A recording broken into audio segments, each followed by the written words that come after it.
Welcome, everyone. Good afternoon. It's so wonderful to see so many familiar names joining us for today's virtual discussion. For those of you who don't know me, hello, my name is Adriana Link, and I am the head of scholarly programs at the American Philosophical Society's Library and Museum. Welcome to today's virtual discussion, Old Ventura, about whom little is known, Music, Masculinity, and California Missions, featuring Deborah Miranda in conversation with Laura Furlan. We're very glad that so many of you have decided to spend your afternoon with us today. The American Philosophical Society resides in Lenape-Hoking, the homeland of the Lenape people, whose ancestral connections and relationships with the land continue to this day. The APS acknowledges with respect their continued presence and strength and expresses its sincere thanks for the past and ongoing generosity of numerous Indigenous communities and individuals who have offered their guidance, expertise, and opportunities for collaboration. For those of you who may be joining us for the first time, the American Philosophical Society was founded by Benjamin Franklin in 1743. It is a catalyst for the discovery of new knowledge. Election to membership honors those who have made exceptionally significant contributions to science, the arts and humanities, and public life. The Society also promotes research by providing over $1.5 million in research grants a year, especially to younger scholars and visitors from across the globe. Our library and museum collections and research centers serve many different types of researchers and scholars, and we hope that you'll consider visiting us by visiting our website at www.amphilsoc.org to learn more about what we do and about upcoming events. Today's program is part of the work of the Native American Scholars Initiative, or NACI, which is supported by the Mellon Foundation and complements the collaborative community-engaged work undertaken by the Center for Native American and Indigenous Research, or CNAIR, as we call it. CNAIR works with Indigenous communities throughout the Americas and with campus and community-based scholars to assist people in finding and utilizing the collections at the Library and Museum of the APS in ways that honor Indigenous knowledge, cultivate scholarship, and strengthen languages and cultural traditions. And you can learn more about CNAIR and our various programs and collections via the website. And we'll go ahead and put a link in the chat so you can visit that after today's talk. As you've probably noticed, we're using Zoom webinar for today's discussion. So don't worry, you've all been muted. There's no fear or concern about you interrupting today's program. We do hope, though, that you'll have some questions for our speakers. And so if you have a question, we encourage you to submit that at any time during today's conversation. And you can do that using the Q&A button at the bottom center of your navigation bar. And we hope to have a little bit of time at the end of today's conversation to take any and all of your questions and suggestions to share them with our speakers. So with that, I'm very pleased to introduce the two fantastic scholars who will be in conversation for today's event.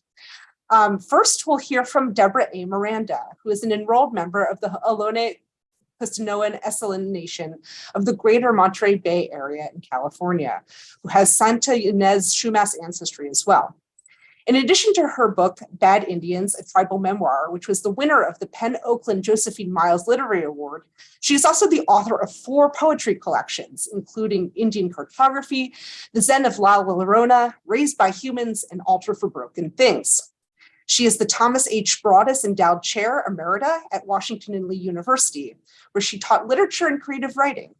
She's also currently working on a collection of essays based on the stories of Isabel Meadows, an Indigenous woman born in 1846 who left behind extensive documentation of Indigenous cultures and histories in and around Carmel Missions in California.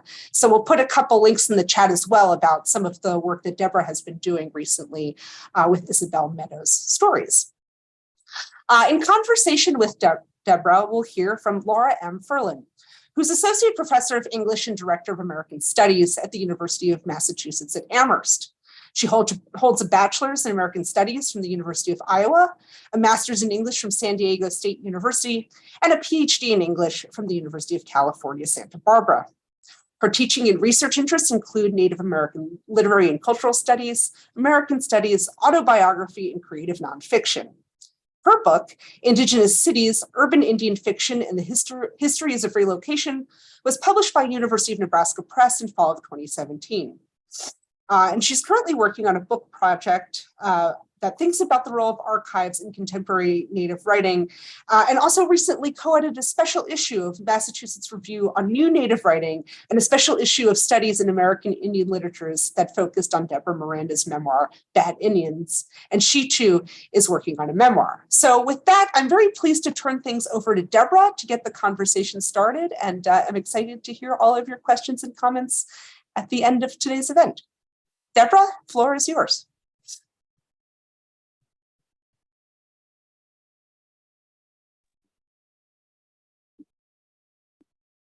There we go. Okay. Well, thank you, Adriana. That was a lovely introduction. And I am so excited and pleased to be here and to present information about my relative, Ventura. It's really been a pleasure working with all of you. I'm going to start my slideshow, but what I want to do is just tell you that there's an illustration here that I think is worth kind of studying while I give you a little background. So here we go. Share.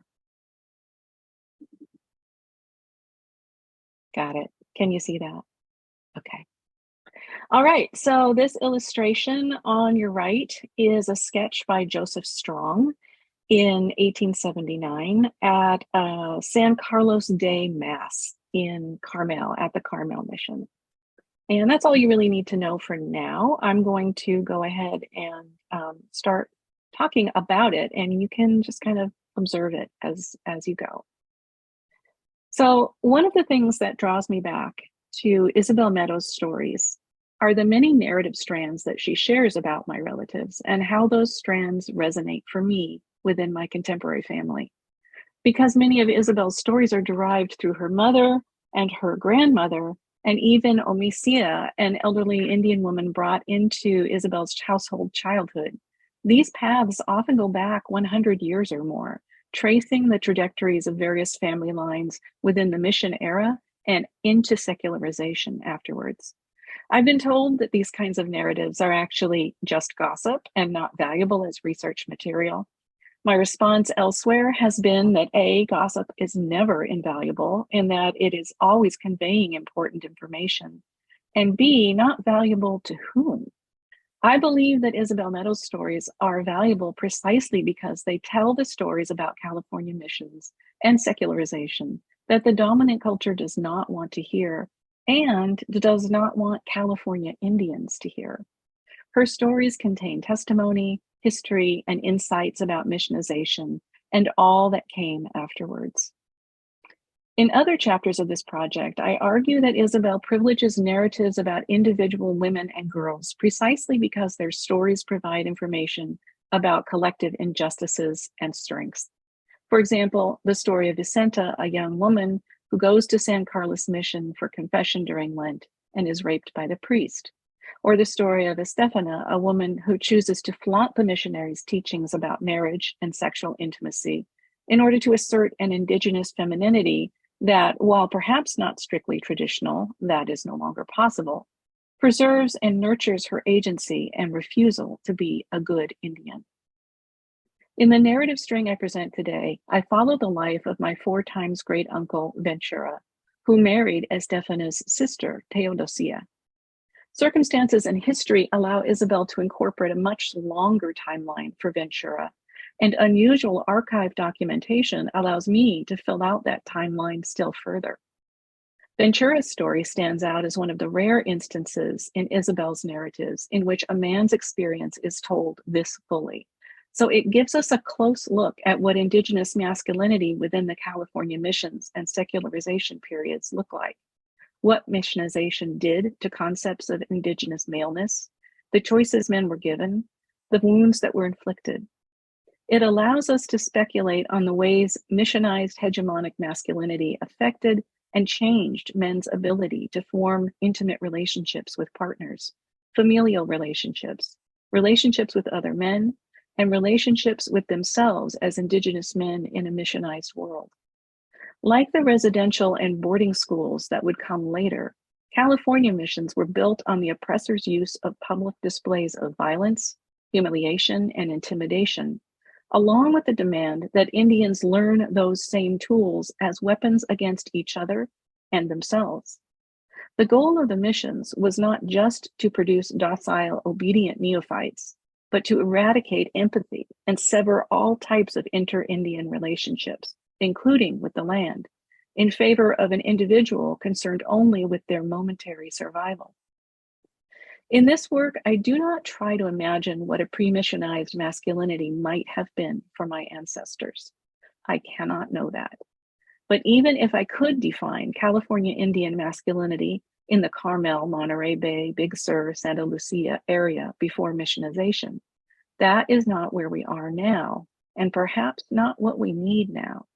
In the present moment, what my communities need are ways for male relatives to love themselves and others, despite the wounds and scars still carried and perpetuated from our male ancestors' experiences.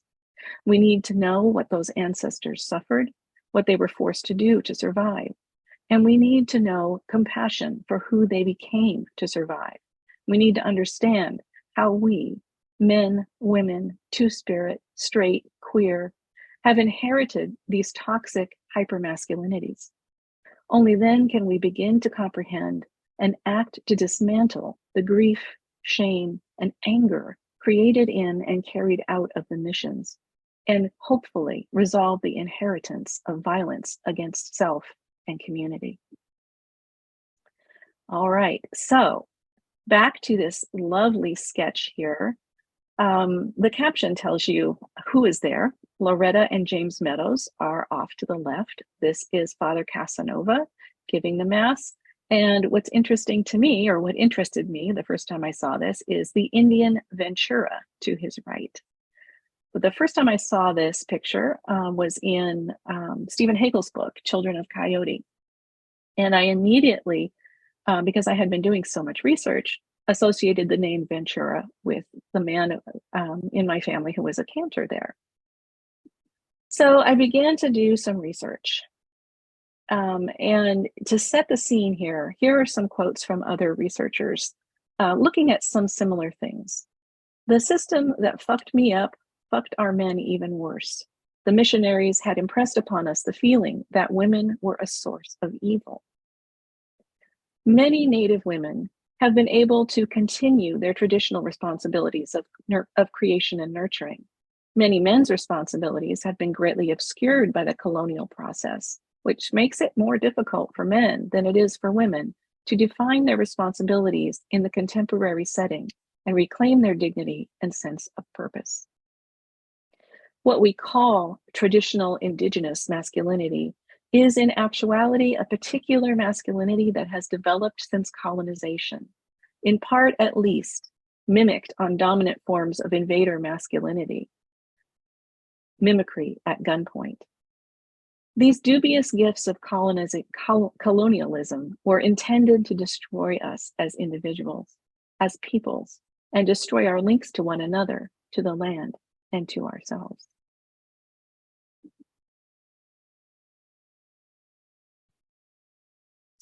I'll get the hang of this in a second. So in my larger project, I want to establish the authority and authorship of quote unquote consultants or informants for Mission Carmel and Monterey featured in the papers of John Peabody Harrington. These materials are primarily from Isabel Meadows, but also include materials from Laura Ramirez and others. I read Isabel's contributions as her body of work, a kind of indigenous literature that lives in the borderlands between oral and written literatures, and profoundly important in the field of critical mission studies. Ventura's story is the chapter I'm currently writing. Isabel was a Rumsien storyteller, scholar, and oral historian born in the Carmel Valley in July 1846, which is about 10 years after the missions were secularized. Her mother Loretta's indigenous lineage in the area, currently called Carmel, went back for at least 10,000 years. Her father was a recently arrived English sailor named James Meadows. In the early 1930s, Harrington hired Meadows as a native informant, paying her small amounts of cash for her expertise. She was, however, a consultant of equal stature and greater expertise, providing Harrington with crucial indigenous linguistic, cultural, historical, and genealogical information, as well as older oral literature specific to her tribal area. Both Meadows and Harrington valued their collaboration enough for her to move to Washington, D.C., so they could continue to work together. She died there at the age of 96 in 1939. So here's Ventura's story, a little bit of background. San Carlos Day is November 4th, and in 1879, Reverend Casanova led a small group of Catholics from Monterey over the hills to the ruins of San Carlos Mission. And if you think back to that photo, that picture at the beginning, you can see the roof has caved in. It's pretty much chaotic, and there's only one small space where they can have the mass. Robert Louis Stevenson, a writer, the writer, and his son-in-law, Joseph Strong, attended this mass. So Stevenson later wrote about it. He says, an Indian, stone blind and about 80 years of age, conducts the singing, and adds that he and the other Indians have the Gregorian music at their finger ends and pronounce the Latin so correctly that I could follow the meaning as they sang. The pronunciation was odd and nasal, the singing hurried and statico. In sacula in sacohorum they went, with a vigorous aspirate to every additional syllable. This picture and this story about Old Ventura show up in several different histories. They usually note that James Meadows and his wife, Loretta Onasimo, they are Isabel's parents, are also there. I wrote to Stephen Hackle and asked him, where did we get this name? As far as I know, it's not on the back of any painting. It's not written down anywhere. It's literally been handed down orally that the man in the picture is Old Ventura, which I think is fascinating. He didn't know of anything written down. So we are in the Spanish era, or the mission era, is when Ventura's early life begins. Isabel tells us that Ventura's mother was Hijaxum Dorotea, married to Kitit Emirano. She says Doroteo, Ventura's mother, used to go about with a carrying net. Dorotea wore bangs and her hair was chino. Her hair was curly, very wavy. The old woman had beautiful hair. A woman named Claudia adds, once at Las Aromas, a baby was stuffed into a squirrel hole. His neck was injured, but he grew up, became a big man, Ventura, compadre de Ascensión. And we could probably find his baptismal record in the mission books. Well, we can. Here's that information. As you can see, he was born July 14th, 1816, which is, since the mission era ended in 1833, he's at the tail end. Like all neophytes, he is given a number that follows him through life. There wasn't a native name recorded for him, but he often used his father's native name. He did. The Mexican Rancho area came in pretty early when Mexico gains its independence from Spain and Alta California moves from Spanish to Mexican governance. And in 1821, Ventura is 5 years old. In 1822, his father dies mysteriously. The mission records say he died while out walking with his wife at Mission San Juan Bautista. Other mission records will say so-and-so was attacked by a bear, so-and-so was attacked by other Indians. This just says he died while out walking with his wife. He may have been ill. He may have actually been walking back to their home village to die. We don't know. In 1823, his mother, Dorotea, remarries. She marries a widower named Chetl Gabriel. Women were encouraged to remarry as quickly as possible in the missions. In 1826, Ventura is 10 years old. The Mexican governor has issued a proclamation saying any married native who's been a Christian for 15 years and can prove their ability to support themselves is free to leave the missions. So a lot of people leave San Carlos. And this is not just because they've been quote unquote emancipated, but because the mission is literally falling apart. There's no food. It's a terrible place to be as things become more and more chaotic. Around this time, Ventura has probably already begun training for his occupation as cantor, because Indians were trained from childhood for an occupation, and it wasn't considered childhood to be 10 years old and working on a vocation. About the music in the missions, William Summers writes, "One simply cannot begin to understand mission life, all of mission life, without a careful understanding of music and the power it exercised in shaping rite, ritual, and spectacle." Kristen Dutcher Mann writes, "Whether used to teach doctrine or celebrate important occasions in the liturgical year, music was a hegemonic device, integrally involved in the reshaping of Indigenous culture." Her book is an excellent one about the uses of music, both to colonize and assimilate Indigenous people, and for Indigenous people to make other moves as well. Pablo Tak, the Luiseno Latinist, notes that the sons go to school to learn the alphabet, and if they already know it, to learn the catechism, and if they know that too, to the choir with the singers, and if they have been singers, they go to work. For now the musician cantors work on work days and sing in the choir on Sunday. Guadalupe Vallejo, who was a Californio who owned a lot of ranches, said that many young Indians had good voices, and these were selected with great care to be trained in singing for the church choir. It was thought such an honor to sing in church that the Indian families were all very anxious to be represented. But it wasn't just an honor. James Sandos has an excellent selection of writing about this. He says, "Where possible, priests dressed their choristers in distinctive garb to differentiate them from other Indians, and assigned them to work that kept them close to the priests, which is close to power. Choristers bonded to each other and to missionaries, since they practiced twice a day and performed at least once a day during Mass. Choristers had a privileged place, a specific social geography within the church in which they practiced and performed, a space dedicated to them, and usually in a loft in the back overlooking the congregation, so literally above other people. Identity as a chorister conferred special status on an individual based upon his skill at replicating European sound in music and in playing European musical instruments." So this was something which was a pathway to power for Indigenous men. Let me pause here and say that in 1830, Chetel Gabriel, Ventura's stepfather, dies of a shock from a wound by a cudgel in the Mission Plaza. All right, so this is an act of violence against his stepfather. Ventura is 14 years old.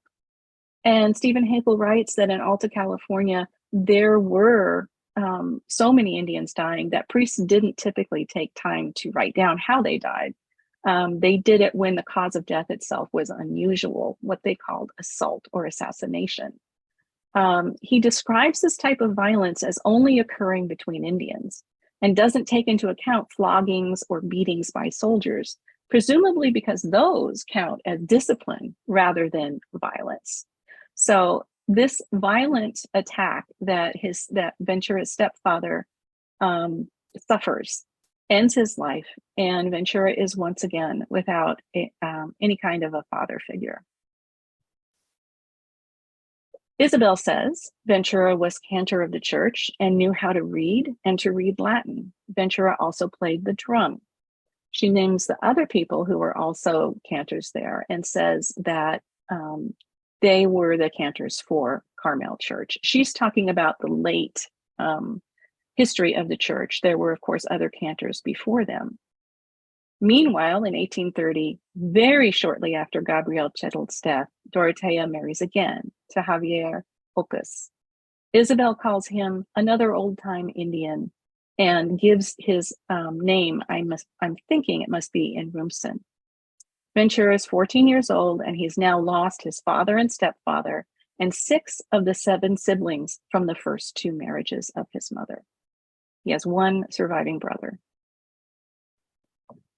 The status of choristers and cantors, again from James Santos, choristers also entered a privileged social/spiritual world of other Indians closely linked to the priests, the other professionals.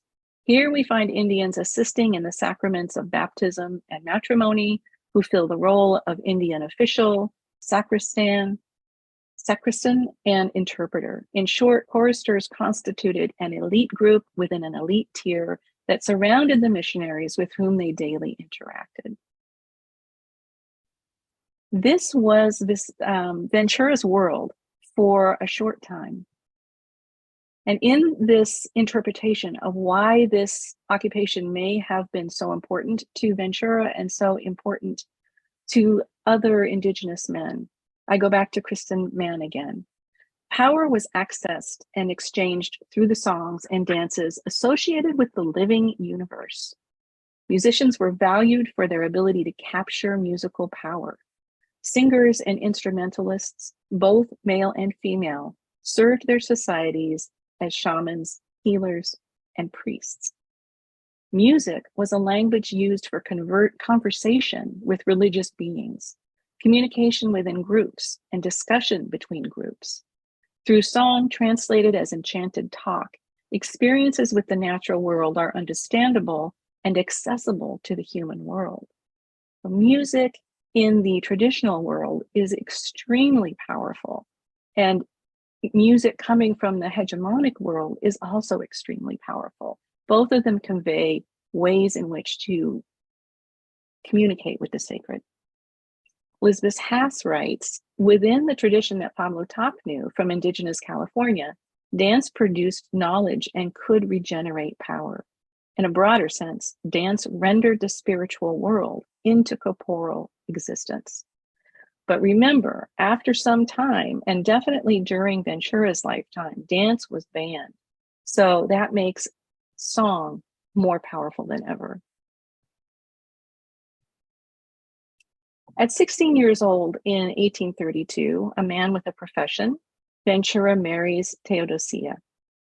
Isabel has a lot to say about Teodosia, which I have spoken about in other publications. She says she first married Ventura, and after that, she lived with a lot of men. She was running wild. All three Real sisters left their husbands eventually and lived with Americans and others.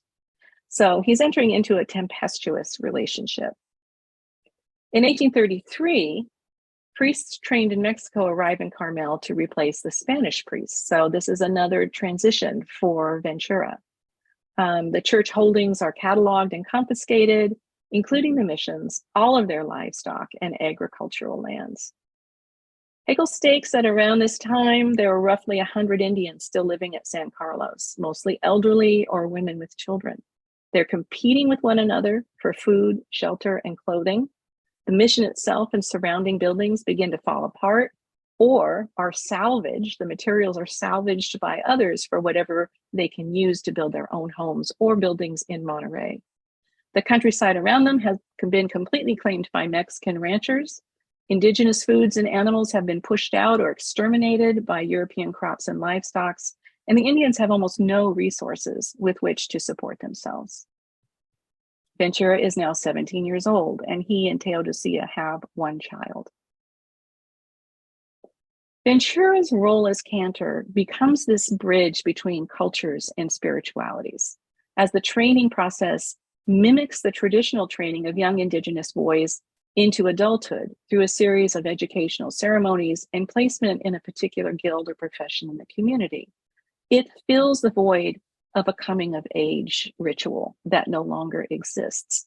And it holds out in front of you like a carrot, this promise of a high status, better food, better clothing, and knowledge, the knowledge with which to connect to the new sacred that has become your quotidian religion. From the Monterey governmental records in 1833, found in this old book, the Indian Ventura versus his wife, Maria Teodosia, for the latter refusing to dwell with the former. Ventura accuses Teodosia of going with European men who buy her food and clothing. She accuses him of mistreating her. They have been married less than a year. He's about 17. You can see this relationship is off to a rocky start if they actually took it to the alcalde.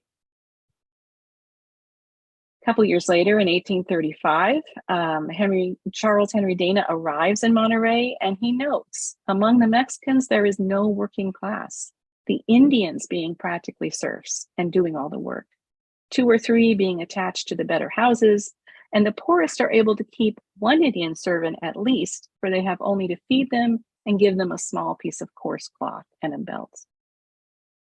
So Mission San Carlos still has a priest, not very reliable, but Ventura at 19 still has at least an occasional job. However, the mission's own building materials were soon being appropriated for other ends. Around 1839, when Ventura is 24 and has several more children, the priest relocates to Monterey, abandoning Mission San Carlos. There was a brief moment in time during which some Indians with higher status were given allotments along the Carmel River. And you can see this blue, R-I-O, is the river. And here are the houses of the Indians who were here. And Hegel tells us that Ventura and his brother Pascual were given side-by-side allotments. So for a brief moment in time, they have their own land. And I'm presuming that his family is with him, that Ventura's family is with him. One of the stories told about Ventura at this time, Isabel says, once Ventura, a little drunk at a Casa Reynada, they were holding a dance in it below where Tomasito Meadows lived, her brother. The house was a sort of saloon there. Ventura on horseback called to his mother, "Ay, Dorotea caro de Zalea, Dorotea, face of a wrinkly sheepskin." And the people laughed. Dorotea wore bangs, her head tied with a scarf above them, and had a way of blinking prettily when surprised. Her hair was pretty curly. "Who is shouting this?" asked the old woman. "Your son, Ventura, said it," Ventura replied. So we get a little sense of Ventura's relationship with his mother, a sense of humor, a sense of pleasure and fun-loving, dancing, horseback riding. Life still has some joy for them. And maybe that's because of this land. Laura and Alfonso, more consultants, add that Ventura was good at lassoing before he got blind. In 1846, Ventura and his brother testify to the alcalde about someone stealing horses. Isabel notes that Pascual was Ventura's little brother. He later died from falling in a fire when drunk at a marriage at Natividad. Pascual was Ventura's last surviving full sibling. And Isabel adds, Teodosia left Ventura and Ventura got blind afterwards. She tells this story about Ventura being blinded. They said that Ventura's wife Teodosia threw a pan of hot coals and hit him in the face, poor man, and afterwards he was blind. After that, he lived with his mother, Dorotea, at Point Lobos. He lived to be old. His mother lived to be very old, all wrinkled up. Some stories from that time when Ventura was blinded and living with his mother. Laura Ramirez says, Doroteo took Alfonso along to help her dig roots and took Ventura along too. He always cleaned the roots after they were dug. Isabel recalls, Ventura and his vieja used to walk on foot with carrying nets on backs, she leading him by the hand to Monterey and would come back loaded with provisions. Ventura liked coffee. They liked it strong. The old woman would eat the coffee grounds so as not to lose anything. He lived with his mother, Doroteo, at Point Lobos. This passage leaves it unclear, but I think his vieja is referring to his mother, not to his wife. And I can't drink coffee anymore without thinking about her chewing her coffee grinds. So we're in the American era. You can see that Ventura has lived through all three of the major eras in California. 1849 to the present. Carmel Mission is, the roof is caved in, squirrels and pigs and cattle roam the interior. There's an owl nesting over the altar. This used to be Ventura's special place. And in 1852, using the last name Soto, it's not uncommon for Indians in this time period to change surnames quite a bit. He's living now with his stepfather, Dorotea's last husband, Francisco Javier, a half-brother and a stepsister. He seems to be homeless. At this point, his land along the Carmel River had been taken by Americans. He's 56 years old. He's blind. In the 1860 census, Ventura, now using Cantua, is living with Teodosia again, and some of their children and some of her children. She had many children without Ventura. In 1860, Ventura is living with his mother. So we have him living in two different houses in the same census. So he may have gone back and forth, depending on who could care for him. In 1878, Ventura gives visiting French scholar Alphonse Pinart some Rumsien vocabulary on July 27th, and that's pretty well documented. Isabel notes that Ventura spoke his language fluently, saying Ventura and his mother were there at the house and stayed where they were, talking pure idioma. Isabel describes Ventura as a short, fat, strong man, and he was a dark and full-blood looking Indian. Absolutely Indian, absolutely the type of Indian. Isabel says she was very young when Ventura was alive, but she heard the story of how Ventura and Diego went to Monterey town and gave words to Pinart and got drunk. She says, "What fools, those old men." Ventura is 62 years old. Isabel recalls that Diego was frustrated by the drinking of alcohol while trying to provide vocabulary to Pinart, but Ventura replies, "Shut up, it's nothing. I want to drink. It's good that they give it to us." Isabel then adds in the middle of this story, for many years, Ventura had been blind. They hurt him, they threw dust to take his wife. He was married to Teodosia. A slightly different version that still involves Teodosia, but it gives us a sense that he's already been blind for a long time. During this time, Isabel says, Ventura had been living in the Carmel Valley, I think on his land. And when hate ran the Indians off, Ventura came to live in Monterey with his daughter Guadalupe and was there during the time Pinart came. This is an important detail, as you'll see. Isabel continues, after the visit of the Frenchmen, Ventura continued to live at his daughter's house till Ventura made a rape attack one day on Delfina, Guadalupe's daughter and Ventura's granddaughter. A girl went running to notify Guadalupe, who was washing with many other women at La Huerta Vieja, and then they ran Ventura off. When they ran Ventura off, he moved to live with his mother, where she was still alive, living at Laureano and Sacramento's house there. And here we are, back at San Carlos Day, November 4th, 1879. 1 year after this rape attempt, Ventura leads the Mass in the ruins of Mission San Carlos. He's 63 years old.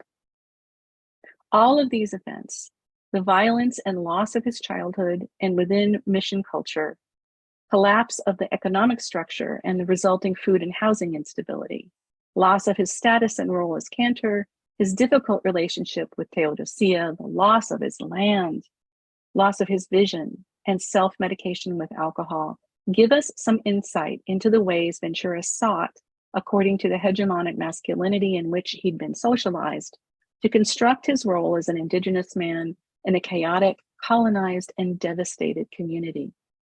This was a common and relentless combination for missionized California Indian men.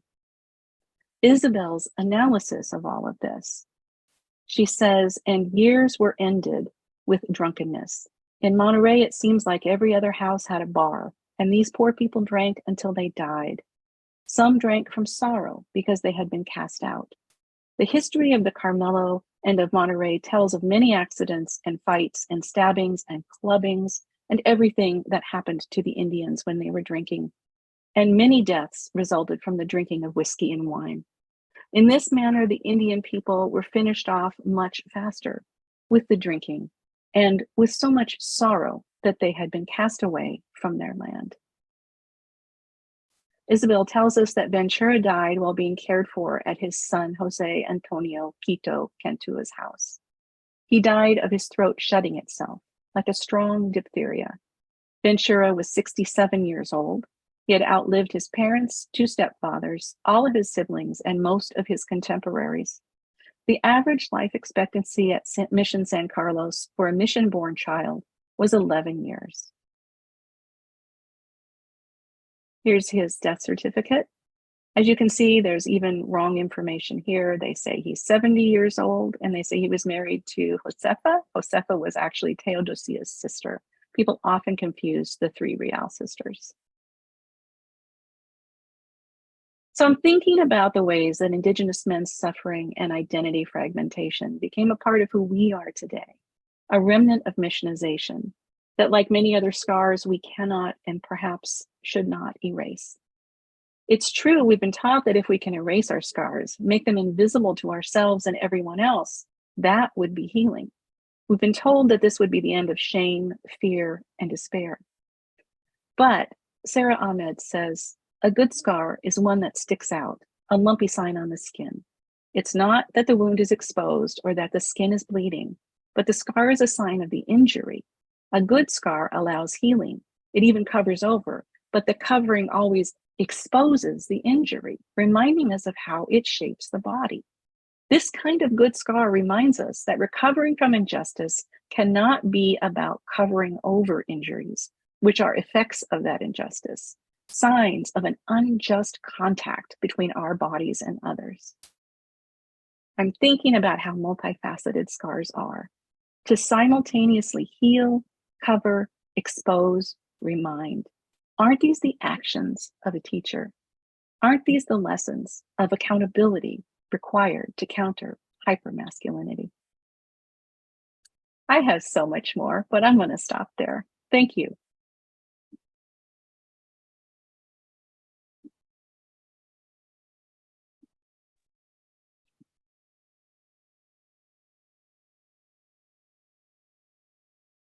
Oh, and there I Sorry, am. Lauren, I sent you more than I could possibly do. There I am. I have a million. Thank you so much. I have a million questions. I'll leave time for the audience, but I'm going to ask you a few to start. Mm-hmm. Thank you. I'm thinking, what was the first thing that you found in the archives? What was the most compelling or unusual? Like, where did this all start? Specifically for Ventura? Sure. Or, it could be for the bigger project or for Bad Indians, for that matter. Well, yeah, let me just focus on Ventura. I think the first thing I found that related to him after I saw the picture and just made the connection, this has to be my relative. Mm-hmm. I went back and reviewed Isabel's stories and started noting every time she mentioned Ventura. And I think it was when she said that he knew how to read Latin, he knew how to sing all the masses.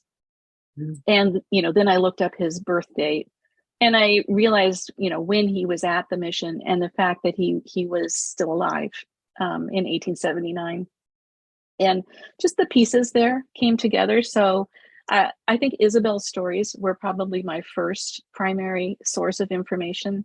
They told me, who his parents were and all of that material, but they also gave me those really wonderful tidbits about his sense of humor, about his relationship with his mother, how she always took him in no matter what. And I think it was Isabel's stories that were my first real big hit saying, oh, this is my guy. Awesome. Thank you. I'm reminded of Sadia Hartman's Venus in Two Acts here, where she talks about the pain experienced in her encounter with the scraps of the archive, or Diane Million talking about the affect of the archive, right? I wonder if you can talk about the duality of archives as both violent, full of trauma, as you so rightly demonstrate, and reparative, right? How do you reconcile those two things? It took a long time. I have to say that I was devastated by the archives for a long time. Even Isabel's stories just seemed like the witnessing of, witness to genocide. And it took me a long time to see that there were other things happening within those stories. It took a lot of listening to the stories over and over again and realizing, oh, wait a minute, she's telling me how strong this young girl is for running out and telling everybody. And I started realizing, oh, she told, wait a minute, and not only did she tell, but Isabel is telling me that she told. And then I looked up the dates and I was like, wow, this was 100 years ago when Isabel is telling Harrington this story, and almost 200 years that I'm hearing it. This is an important story. So it's a combination of things that make it restorative, I think. Being willing to sort of absorb the blow of how much violence there was, and how, getting to feel these relatives in your heart, getting to know them, and hurting alongside them. And then also realizing, yeah, but they're still surviving, and they're still, I think the word resistance may be overused and become sort of too much of a trope, but they are finding ways in which to assert themselves and their autonomy. And to do that in an archive that was never meant to preserve their voice in the first place. So those kinds of moments really gave me heart. And realizing that, looking at the entire collection of Isabel Meadows notes and realizing, oh my gosh, thousands and thousands of pages about language, thousands of pages about place names, so many pages about, other, coyote stories, really important things.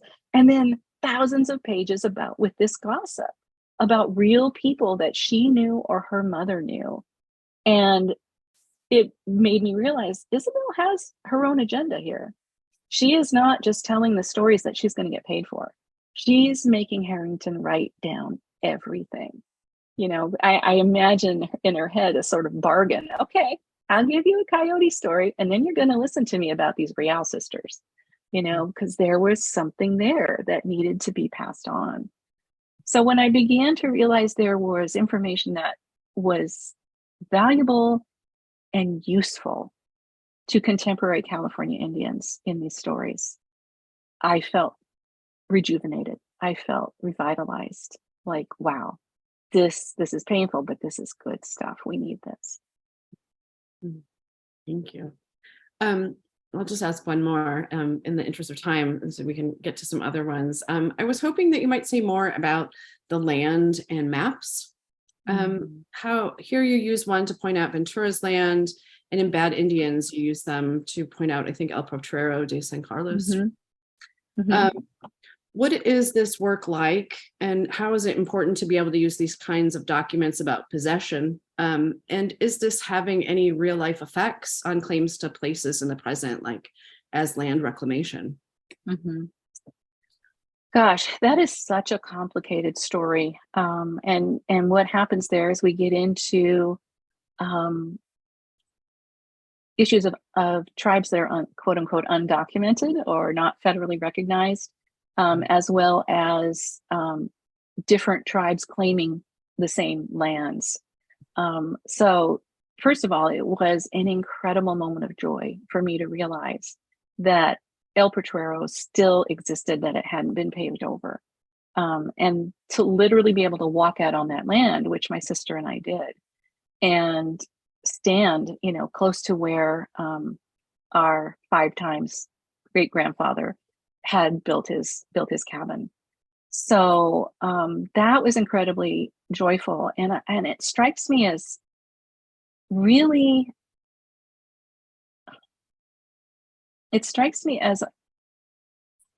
so indicative of how little California Indians expect from California, from the state, from governance. I did not expect any trace of our homeland to be left. And it's true, it's a housing project for very wealthy people. It's the Santa Lucia Preserve. But they have preserved 20 of 20 acres of that space as, replanting it with indigenous plants and things like that. So that was startling, and it was joyful. And I've noted recently that the Rumsien tribe has also made a similar claim of that same area, and actually have formed a relationship with the people running the Santa Lucia Preserve. So, that the Esselen are not a part of that. So that's sad, because I can prove my ancestors lived there. It's a very complicated question. I think it really depends on who you are. It depends on I don't know. It's such a, I can't even begin to describe the feeling of knowing that we've been left out of that relationship that's happening. So who knows what will happen in the future? I don't know if there's actually been any movement on land reclamation through the use of maps, but it certainly has a powerful effect on tribes to find these maps. Yeah, absolutely. Thank you. I know it's very complicated. Mm. Right, I'm going to ask one more, because I think I see one question in the Q&A. I was wondering if you could talk about the relationship or interplay between your scholarly and creative work. It's so wonderful to have a model of someone who does both so well. And there are others of us who are doing similar things. But can you talk about that sort of interplay? When do you decide that it's a scholarly work? When do you decide that you're going to write about it creatively? I don't know. I wish I had that much control, Laura. I always say the piece that I'm writing decides. And typically when I'm writing something like one of these essays, it will be both. I have a poem about Ventura that I wrote in the middle of researching. And, sometimes that takes me to a good place, and then I can return to the essay and have a better feeling for what I'm doing. But yeah, the idea of writing in different genres or of using mixed genre presentations, it wasn't mine. I think part of it comes from the fragmentation of the archives, fragmentation of oral histories, and then just receptiveness. You have to be receptive to when the movement has, the material has moved into a more poetic zone, and you're like, okay, I'll go with that instead of resisting it. Yeah, thank you. Okay, I'm going to go to our Q&A real quick. I see a couple things that I can pull out here. Someone asked that we know about contemporary priests being guilty of sexual exploitation of favored youths. A fair question. Is there evidence of this practice in the California missions? Was Ventura such a mission, or was such a victim? I feel like you talk about this in the Hoya's essay. Yeah, I think I talk about it in all of the essays. Yes, there was quite a bit of sexual abuse by priests and soldiers in the missions. When you think about it, it seems inevitable. You have, a population that is completely disempowered in many ways. And even as the missions grow wealthier, the land becomes depleted. And Indians have to, if they run away, they have to go further and further into the mountains in order to find sustenance.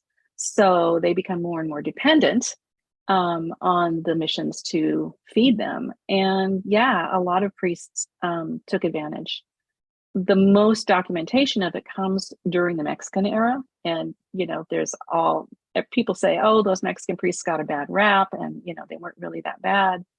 But there's an awful lot of documentation about it, even from Fernando Librado. In one of my essays, I write about him saying the priest would, go into the woman's dormitory and tell them to start singing, and he would just walk down the row and pick a woman and take her and have sex with her. So there's a lot of stories about that. I think abuse is almost inevitable in a case where one group has such power over another group. And certainly the soldiers had no compunctions about raping Indian women, children, and boys. Yeah. I don't know. I don't have any information specifically about Ventura being a victim of that. Thank you. I'm going to go to this next one. Can we consider these traces in the geography and the marks they have left in the cartographies as teaching scars, as well as in the body of land? I like that idea. I do love what Sarah Ahmed has to say about scars and how they become teachers, historians of our bodies, and how hiding them is not making use of them, right? That they are injuries, but they have information. It reminds me of what Audre Lorde says, that anger is full of information and energy, right? And so are scars. They're full of knowledge, and we can learn a lot from them. So yes, I agree. I agree with that. Yeah. Or thinking of borders as wounds, right? I mean, I think yes, way of like marks on the land, right? Exactly. Yeah. Like that too. I'm going to jump to the last one real quick here. What has been the favorite or most surprising thing Ventura has taught you as you work through these mediated representations of mission era masculinities? I have been working on this dang essay about Ventura for so long. It has resisted me. I fight it. And I realized fairly recently that it's because Ventura reminds me so much of my father. And when I think about Ventura being violent, when I think about him attempting to rape his granddaughter, when I think about him drinking excessively, I am haunted by my father's body and my father's violence. And it really kind of made a wall between me and this essay. And I needed to realize I can't fight this compassion that I feel for Ventura. You know, I think about him as a baby falling into a squirrel hole and hurting his neck. I think about him losing all of those people at such a young age in his life. I feel tremendous compassion for him. And then I read he's tried to rape his granddaughter. And I'm like, oh, I can't, this is too much. I have too much conflict here. And I think that was the greatest thing that he taught me, was that, yes, it does not help anyone to simply turn away in anger from toxic masculinity or to reject a person for toxic masculinity. Having compassion and realizing the full context of how that masculinity was shaped into being is essential. And then I thought, and my father never learned that about himself. He never learned to have compassion for everything he'd been through. He hated himself for what he did. How I would have loved for him to have that insight, and how might it have changed our relationship. So that's the biggest thing Ventura's story has taught me. Thank you. In our last remaining moments, I'm going to ask you a question about teaching. How do you navigate students who may be triggered by materials they discover as you're teaching in the archives, and are unable to work through these triggering moments to gain the knowledge from their research that may be the very knowledge to help them reconcile those moments that have triggered their emotions? Like, how do you teach One thing I've tried to remember, now I haven't ever taught my book, but what I have taught many other pieces of Native Lit, many other pieces of Native Lit that contain similar material. And one of the things I learned was sometimes you just have to say, they're not going to learn it now. And if they're triggered, or if, whatever, allow them to not have to respond, because it's in there now. And they have this knowledge that I found this worthy of teaching. I am, unpacking it a little bit for them. And maybe in the future, because who among us, when we're 18, 19, or 20, is really ready to face all of that crap that happened in our lives? I don't know if I would have been at that age. So for one thing, you have to allow for youth and time. And, there are lots of things you can do in the classroom You can have them, do a close reading of some other passage, but you can excuse them from that. I don't think I would say, unless they were being really resistant in a different way, like, oh, this didn't really happen, or, the priests weren't really raping people, blah, blah, blah. Then I might be a little more attentive in terms of bringing them closer to the question. But if they're really just kind of traumatized themselves, I'm not going to push them. But I will say, yes, you're feeling uncomfortable or you're feeling scared. And this really did happen to Indigenous people as well. So don't worry, you can talk about this in a different way. But yeah, I'm actually writing an essay right now about how to teach the trauma in bad Indians. So you can look forward to that. Yeah, I'll have to be talk about that sometime. I love teaching the book. It teaches so well. There are just so many layers, and you can focus on so many different things, right? But it does open them up to all of these stories that they've just never heard before. Right. It's so wonderful and so lovely. That's good to hear. Yeah. Thank you so much for this, and thank you for answering all of these questions. This has been great.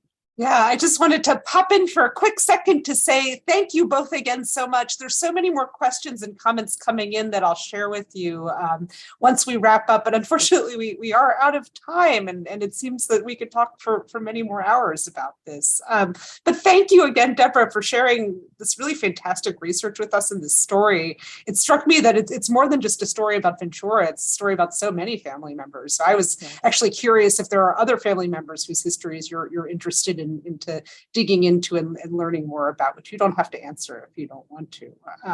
Oh no, yes, I've written about Estefana and Theodosia, two of the three Rial sisters, and I've written about Victor, who was a distant cousin who was queer, and he was actually Estefana's son. So I've written about that, and usually what happens is these relatives lead me into a bigger conversation. But yes, I'm looking forward to writing next a chapter about Isabel herself, because she has an amazing life story, and I really have learned a lot about her over the years. She's kind of my muse at this point.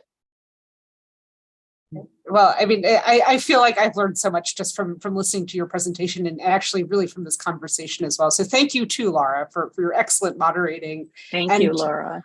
Thank you for having me. And thank you everybody online for your spectacular questions. And we look forward to seeing you at future events, both in person and online. So.